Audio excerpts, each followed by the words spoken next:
Y'all know what it is. Jay Williams, Let's Live Life. And we're back. So before we get into things today, before I even drop the intro, let me get a couple things straight. Let me get some things clear for y'all.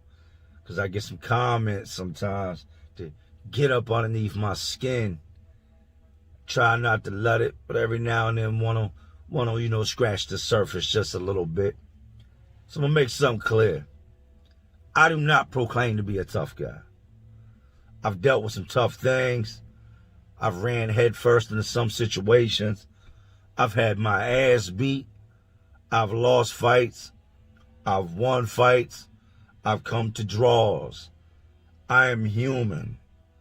I'm not running around this bitch like I'm the hardest thing since a diamond was created. I'm just a man. And when I tell you all these stories, a lot of time you'll hear the vulgar language, the stuff I was saying at that moment. That's me taking y'all back to that moment. Like with the story with the woman being thrown off the chair and me and Angry Man fighting and the things I said to Angry Man. That's how I felt at that moment. That's what I said at that moment. That's not how I carry myself today. Just so we have that clear. That was Jay Williams, 1188-376/357017, the convict. This is Jay Williams, Let's Live Life. Jay Williams, the father. Jay Williams and his main man, Max. You see in the background? You see them guys over there working? This is Jay Williams, the boss. So before anybody wants to jump in the comment section, I don't think you got hands like that. First of all, you don't know me. And second of all, you ain't even got a profile picture. So shut up. Keep it moving. How you gonna watch my video and then run your mouth about something? Y'all people kill me, man. But for all my loyal ones, the real ones, and there are some real ones watching, because y'all watching me, man, I salute y'all. Y'all ask how y'all can help the channel? Smash the trolls, man. Watch the ads, little things like that. That stuff goes a long way. So let's go ahead and get into today's video now that we have gotten the elephant out the room. We've cleared the air. We've made everything what it should be. Most feared gang in prison. Y'all ain't gonna believe it. Let's relive it. So I don't care what prison you're in. I don't care where you get locked up. I don't care where you're doing your time, what state, what country. None of that matters. One thing for certain, there's going to be gangs. And in most situations, they are going to run the prison when it comes to the inmate convict population. Here on the East Coast, here in Virginia, it's no exception. Bloods, Latin Kings, GDs, BGDs, Crips, Serenos, Norteños, MS-13s. And then you got all your spinoffs. You got your Aryan Brotherhood, your DMIs. You got all these gangs. And they've got numbers. Then you've got dudes like me and a lot of other dudes that just rock with everybody. In Florida, they call it a neutron. Other states, they call it lone wolf. Nah, I was none of that. I was just Jay. I was respected by everybody. I kicked it with everybody. You might see me talking to a pile of Bloods. You might see me talking to a pile of Crips. But I'm going to tell y'all the one gang, and these are the facts, that out of all my years in doing time, I saw that was feared the most, that had the least amount of encounters with other gangs and guards, and that was the MS-13s. Nobody wanted to wreck with any of them MS-13 dudes. And there's a reason behind that. Because they're not about to ball their fist up and punch you all in your face or have you get off on one of them and knock one of them out and make their organization look bad. No, sir. They're pushing that blade, and it's a blade-only policy. Knives only. That's it. No hands. I've seen so many situations where something this small turned into something so big, so quick. I remember a dude named Angel showing up there, man. And he was a Spanish dude. Immediately, my homeboy Diablo, shout out Diablo, shout out Termite, shout out Chop. These dudes push up on him. What you claiming, fool? You know what I mean? Like, you're Spanish, you know what I mean? What are you with? He's like, I ain't with nothing, man. I don't bang nothing. I said, whatever. They do this in front of everybody. Check this dude in front of everybody. And that was rare because usually they would pull somebody to the side so that if they did have something they had to get off their chest, they could do it without everybody seeing it. But they did this in front of everybody. They checked this dude. I would go on to tattoo this dude one day, and he says, look, I want the Mother Mary tattooed down my arm. I said, all right. So I draw up the pattern. I don't realize that what I'm doing is a cover-up. This dude is a Sereno, like he's got it tattooed long ways down his arm. And he wants me to try to take this Mother Mary and cover it.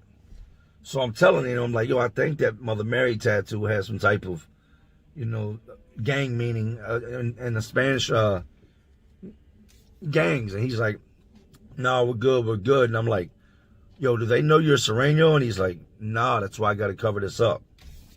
He would never wear short sleeve shirts. You would never catch him in a white tee. He always had on the state blue long sleeve shirt to cover his tattoos. So I did the tattoo, covered it up. It just goes to show you that right there. He already knew that if he was exposed and it came out what he was, that he might not be getting that tattoo covered. They might be cutting it off of him. Or worse yet, they might be cutting his throat. My homeboy Termite and Diablo, they were arrested here in Richmond because they abducted another gang member and chopped his hands off. Rode around with him in a van and had chopped his hands off. Right in the van, they took a machete and whacked this dude's hands off inside the van with the machete. Then they ended up throwing him out at the Richmond Library with no hands tied up. I asked him, did he get his hands sewed back on? They said, sew his hands back on? Fuck no, we kept them as trophies. That's a whole different caliber of savage. You got dudes running around out here shooting at each other, accidental murderers. You know what I mean? You shoot at a crowd of people and accidentally kill 3 people, didn't even hit none of your targets. Accidental killers. Fisher Price killers, play pretend killers. You know what I mean? Dudes that was just out there trying to show off for the homeboys, hit the wrong ones. These weren't these type of dudes. These dudes would find their mark and they'd make an example out of them. If they didn't kill you, they would leave you disfigured to the point that for the rest of your life, not only would you be traumatized, but you would never be the man or person you used to be. You wouldn't even be able to function. Imagine waking up tomorrow, both your hands been chopped off, and this is what you got. Try to roll a blunt with these. Try to fight with these. That's exactly what they did to this dude, man. I seen a situation on the yard. And like I've told you, the other gangs did not fuck with them. They didn't go against them. They didn't start no drama. If something popped off, usually immediately it was apologies, copping pleas, copping deuces, whatever you want to call it. But I remember they were playing soccer, and the only time they really integrated with other races like that on a personal level is when they played soccer, and that's because sometimes they didn't have enough numbers. You know what I mean? A lot of Spanish dudes were older. You had a lot of young dudes, but everybody ain't trying to go out there in the middle of wintertime and kick that hard-ass soccer ball that's covered in frost. Well, you got some black dudes that'll play soccer with the MS-13s, and they got an old man out there named Pops. Pops was nice with the soccer ball. When I mean nice, like to be old, that man would juke the hell out you. They knew if they could get the ball to Pops, even though he was slow, his footwork was so nice, it was kind of like watching Allen Iverson back in the day snapping people's ankles when he had the basketball. That was Pops with a soccer ball. This dude named Shakur goes out there. Shakur is a tall-ass black dude. And they called him Shakur because he looked like Tupac Shakur in the face, except Shakur was tall, maybe 6'1", 6'2". Good sized dude, not big, but just tall, and his frame just fit. They're playing soccer. They're going at it, back and forth down the field. And Pops has got the ball, and Shakur runs up and kicks. And when he does, he kicks Pops right in the shin. I'm talking about bust Pops' shin wide open, full kick. Boom! Pops grabs his shin, runs up on him, and just starts kicking him. Kicking him in his shins. And Shakur's backing up with his hands put up. And all of a sudden, this is how these dudes move. You see all of them run to different spots of the yard. And what they're doing is they're digging up their knives. In prison, one of our favorite things to do, one of the safest things to do is to have a knife somewhere inside the building. So if something goes off, you can get to it. And at all points in times, have one buried on the yard. Know where it's at. Count your fence post. Put a marker. You know where your knife is. You see all these MS-13 dudes rush. Get their knives. Next thing you know, you got Shakur running. And when I mean running for dear life, screaming for the guard to pop the gate. And there's a whole pile of MS-13 dudes chasing him down with knives in their hands. They let Shakur through the gate. The MS-13 dudes skirt back off right outside the building where the guard can't see them. And by the time the guards get out there to search everybody, all the knives are gone again. These dudes were serious to the point that you could be a Spanish dude that wasn't MS-13, didn't speak much Spanish, and if you weren't gang affiliated, they would take you up underneath their wing. They looked out for their people. People asked, is it segregated here on the East Coast? Is it segregated in Virginia when it comes to the prison systems? No. But I will say this. Them Spanish dudes look after their own. You're not going to do nothing to no Spanish dude. You're not going to do nothing to none of them dudes unless they're from another set and let the MS-13 sit by and watch. Them old guys, they didn't have to know them. They'd show up at their cell every time commissary came. Hey, here, Pops, and throw them some food. If the man was old and in a wheelchair, they'd push him. If he couldn't make his food, they'd make his food. I've seen situations where the old guys had colostomy bags and the other MS-13 members would come in there and help him fix his stuff, clean his stuff up. That's how it should be, but that's not how it is. Major shout out to them dudes, man. Everybody, from what you hear in the news, they're like, oh, them dudes are crazy, they're crazy. I know a lot of them. Large majority of my tattoos were done by Termite and Diablo.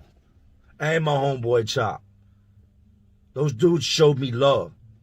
Anytime I would get into it with somebody, them dudes would come straight. I'm a white dude now, but real recognizes real. And even though they didn't mix with races, it was like every time I would get into it with somebody or get ready to get into it, they would come over there. It's a problem? Is it a problem? Let me know it's a problem. We got a problem? And I'd have to tell them, no problem. Because they want to go get the knife. You're not going to mess with their homeboy. They tattoo me. I tattoo them. We got a mutual friendship and agreement. I come to have a lot of love for them dudes. Most of them dudes have been shipped back to, wherever it is they're from because they come here, commit a crime, and even though they're not a U.S. citizen, they're going to get sentenced as they are. They're going to do time as a U.S. citizen. And then when they're done, ICE picks them up and they get deported by the La Migra back to wherever it is they came from. I know Diablo and Termite aren't going nowhere for a long time. They chopped somebody's hands off. Chop, I'm pretty sure, got deported back. Because Chop was telling me, he was like, it's bad when I get deported back, man. Because where they're sending me, he's like, the place I'm going to end up at is mostly Sureños and Norteños. He's like, the MS-13 numbers aren't strong. He's like, so one of two things is going to happen when I get back. I'm either going to get released pretty soon or I'm going to get killed, man. He was like, in there, it's not like here. He was like, this shit is soft. He was like, back where I'm from, people get killed every day inside the lockup. He was like, so just, say a prayer for me, homeboy. I'm going to hold mine down to the fullest. I just wanted to share that with y'all, man. I just wanted to let y'all know how things really go. And I'm always leave y'all with something positive from the negative. If you're going to find a circle of people to put around yourself, Make sure they're good people. Look out for one another. Love one another. Respect one another. Now, if somebody disrespects you, you already know what it is. You can do like the Bible says and turn the other cheek and let him slap it. Or you can do what society does and handle your business. But at the end of the day, each one needs to reach one, teach one, man. Love thy brother, love thy neighbor. If we all practice that, there'll be a whole lot less death in the world. There'll be a whole lot less dudes in my comment section running their mouth. Look out for your elders, man. And I'm not saying you got to stick to just your race or your people, because I don't believe in that. My wife is Spanish. My son is half Spanish. I'm American, Indian, and Irish. You know what I mean? Like, my blood roots and my circle itself runs deep. But y'all take care of each other, man. So y'all know what it is, man. I'm just trying to keep y'all entertained. Are you not entertained? Y'all know what it is. Jay Williams, let's live life. And to all my real ones, and there are some real ones watching, because y'all still watching me. Salute.